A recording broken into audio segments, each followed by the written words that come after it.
మనకు ఆల్రెడీ పార్టీలో శేర్లింగంపల్లిలో అందరు ఆశ్చర్యపోతూ ఉన్నారు. ఎమ్మెల్యే గారు పార్టీ ఇడిచిపెట్టి వెళ్ళిపోయిండు. కానీ బహుశా నాకు తెలిసి మొత్తం హైదరాబాద్లో ఎక్కడ పార్టీ బలంగా ఉందంటే నాకు తెలిసి ఇలా శేర్లింగంపల్లి #1 నియోజకవర్గం. ఎమ్మెల్యే పోతే పోయిండు, కానీ ఎమ్మెల్యే పోయినాక పార్టీ అంతా లేచి కూర్చున్నది. ఎమ్మెల్యే పోయిండేమో కానీ మొత్తం పార్టీ లేచి కూర్చున్నది. ఏ డివిజన్ కా డివిజన్ 24 మళ్ళా ఈసారి కార్పొరేషన్ ఎన్నికల్లో కొట్లాడే అవకాశం, కొట్టే అవకాశం శేర్లింగంపల్లిలో ఉన్నది. ఎందుకంటే ఇప్పుడే శ్రీనివాస్ యాదవ్ గారు చెప్పినారు 2 కారణాలు. ఒకటి, మనం పని చేసి ఓటు అడుగుతున్నాం. మనము ఏం పని చేసినామంటే గరీబోళ్ళకు పని చేసినాం, అట్లాగే ఇటు చదువుకున్న పిల్లలకు కూడా కొలువులు వచ్చినందుకు ఐటీ కానీ ఇండస్ట్రీ కానీ ఆ పని కూడా చేసినాం. అందుకే మీరు శేర్లింగంపల్లిలో ఏ డివిజన్కి పోయినా, ఎక్కడికి పోయినా ఇవాళ కేసీఆర్ గారి నాయకత్వంలో మనం చేసిన పని మీకు కళ్ళకు కనబడతా ఉంటుంది. అట్లాగే ఇంకోవైపు కాంగ్రెస్, బీజేపీ 2 పార్టీలు కూడా చేసిందేమీ లేదు. కాంగ్రెస్ ఏమో అబద్ధాలు చెప్పి అధికారంలోకి వచ్చిన పార్టీ. 2 ఏళ్ల కింద దొంగ మాటలు చెప్పి, పచ్చి అబద్ధాలు చెప్పి, మీకు అరిచేతుల వైకుంఠం చూపెట్టి ఆ పార్టీ అధికారంలోకి వచ్చింది. ఇక ఇంకో దిక్కు పూజకు పనికిరాని పువ్వు ఆ బీజేపీ పార్టీ. ఆడు తెలంగాణకు చేసింది 12 ఏళ్ళ 12 పైసల పని కూడా చేయలే. కాబట్టి 2 పార్టీలు కూడా వాళ్ళ ప్రజలకు అర్థమైపోయింది, వీళ్ళందరూ కూడా ఉత్తోళ్ళే. మళ్ళా పెద్దలు చెప్తారు, ఎట్టి పనికైనా మట్టి పనికైనా మనోడే ఉండాలని. అట్లాగే కేసీఆర్ గారిని తిరిగి తెచ్చుకోవాలి. కేసీఆర్ నాయకత్వమే ఈ రాష్ట్రానికి శ్రీరామ రక్ష అని చెప్పి తెలంగాణలోని ప్రతి ఆడబిడ్డకు, ప్రతి అన్నకు, ప్రతి తమ్ముడికి అర్థమయ్యింది. కొంత టైం ఉన్నది, కాకపోతే ఇంకో 2 ఏళ్ళు తనలాడాలి, ఇంకో 2 ఏళ్ళు కొట్లాడాలి. ఎందుకంటే ఒక తప్పుడు ఓటు శిక్ష 5 ఏళ్ళు.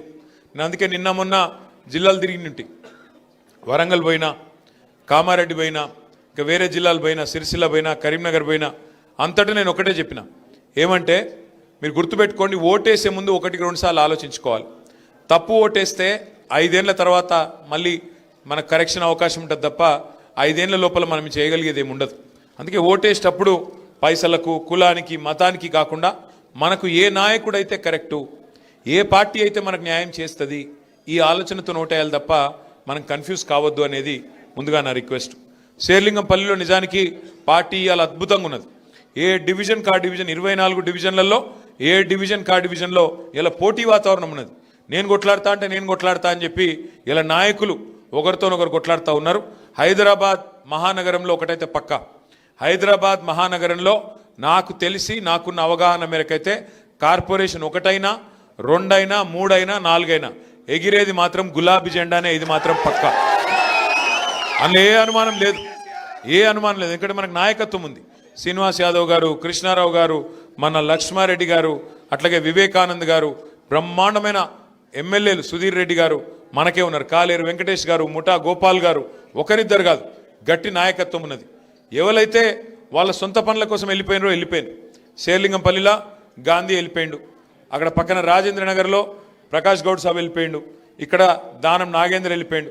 పోయినోళ్ళు పోయినరు, కానీ బంగారమ్మ సొంటి కొత్త నాయకులు మళ్ళీ తిరిగి కేసీఆర్ గారి నాయకత్వంలో హైదరాబాద్ మహానగరంలో పార్టీని నిలబెట్టే నాయకులు 100 మంది ఇవాళ మనకు తోడైనరు. అందుకే ఆ కాన్ఫిడెన్స్తో నేను చెప్తా ఉన్నా, తప్పకుండా అబద్ధమాడి అధికారంలోకి వచ్చిన కాంగ్రెస్ను, అట్లాగే 12 ఏళ్లుగా 12 పైసలు పనిచేయని బీజేపీని, రెండింటిని తప్పకుండా బుద్ధి చెప్పే బాధ్యత హైదరాబాద్ ప్రజలు తీసుకుంటారన్న విశ్వాసం నాకుంది. డివిజన్ బై డివిజన్ మీటింగులు పెట్టుకుందాం. డివిజన్ బై డివిజన్ మనం ఒకసారి మంచిగా పార్టీ పరిస్థితి ఏందో అర్థం చేసుకుందాం. ఇప్పుడు శ్రీరామ్ నగర్లో విజయ్ వచ్చిండు, అట్లాగే ప్రతి డివిజన్లో మన నాయకులు ఉన్నారు. కొత్తగా డివిజన్లు మారినాయి. ఇదివరకు మనకు శేర్లింగంపల్లి 11 ఉండే, ఇప్పుడు 24 అయినాయి. కాబట్టి డివిజన్ బై డివిజన్ కూర్చుందాం. నేను కూడా వస్తా, సీనన్న కూడా వస్తాడు, కృష్ణన్న కూడా వస్తాడు. డివిజన్ బై డివిజన్ ఎమ్మెల్యే లేడని భయపడకుని మీకు కృష్ణారావు గారు ఉన్నారు, ఆయన అన్నిటికీ అండగుంటాడు. సీనన్న ఉన్నాడు, నేనున్నా, అందరం హైదరాబాద్నే ఉంటాం. మీరు ఎప్పుడు పిలిస్తే అప్పుడు ఉరికొస్తాం.